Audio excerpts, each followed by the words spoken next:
ব্যস্ততম নগরী, রাজধানীর এই ব্যস্ততম নগরীতে দেখতে পাচ্ছেন নিত্য প্রয়োজনীয় এবং মানুষের প্রয়োজনের তাগিদে এই রাজধানী ঢাকায় ছুটে আসেন। আপনাদের সেই চিত্রটি আমি দেখানোর চেষ্টা করছি। দৈনন্দিন জীবনে ছুটে চলা সেই মানুষের চিত্রটি আমি আপনাদেরকে দেখাচ্ছি। আপনারা দেখছেন আমি এই মুহূর্তে রয়েছি রাজধানী ঢাকার সাভার এলাকায়। দেখতে পাচ্ছেন এই রাজধানীকে বলা হয় ব্যস্ততম নগরী।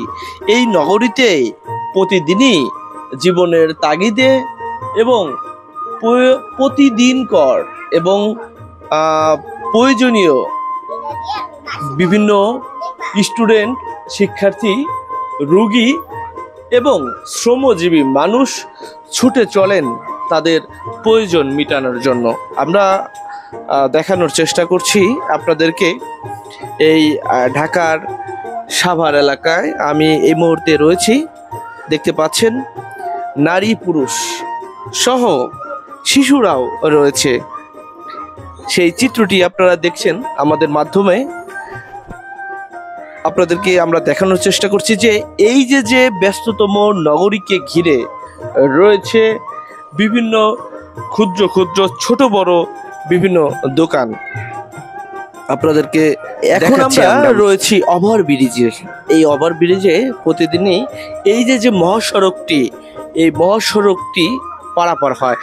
প্রিয় দর্শক, আপনাদেরকে আমরা এখন নিয়ে আসলাম সাভারের একটি পার্কে।